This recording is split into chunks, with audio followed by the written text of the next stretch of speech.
पूररेषेच्या क्षेत्रातील बांधकामांबाबत शासनाचे स्पष्ट धोरण. सार्वजनिक हिताच्या कामांना मिळणार गती.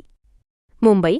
राज्यातील नद्यांच्या पूररेषेच्या फ्लडलाईन आत येणाऱ्या निषिद्ध प्रोहिबिटिव्ह झोन आणि नियंत्रित क्षेत्रांमधील रेस्ट्रिक्टिव्ह झोन बांधकामांबाबत महाराष्ट्र शासनाच्या जलसंपदा विभागाने 3 मे 2018 रोजी सुधारित मार्गदर्शक सूचना जारी केल्या आहेत.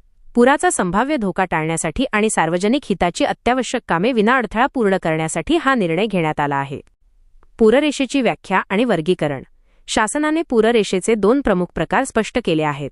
निळी पूररेषा ब्लू लाईन, सरासरी 25 वर्षांतून एकदा येणारा पूर किंवा प्रस्थापित नदीपात्राच्या विसर्ग क्षमतेच्या 1.5 विसर्ग या पातळीला निळी पूररेषा मानली जाईल.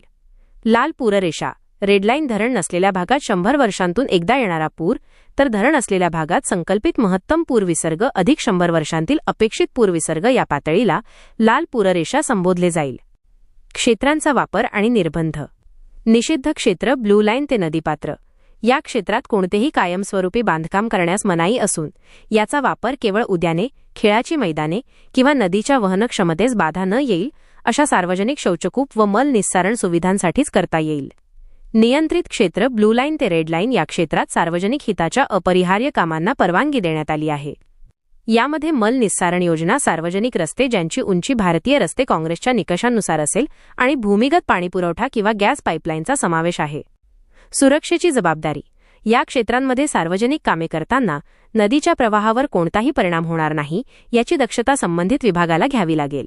कोणत्याही प्रकारच्या अनधिकृत किंवा अडथळा निर्माण करणाऱ्या बांधकामांविरुद्ध कारवाई करण्याचे अधिकार मुख्य अभियंत्यांना देण्यात आले आहेत. या कामांच्या सुरक्षिततेची संपूर्ण जबाबदारी संबंधित स्थानिक स्वराज्य संस्था किंवा विभागाची राहील. ना हरकत प्रमाणपत्राची अट शिथिल.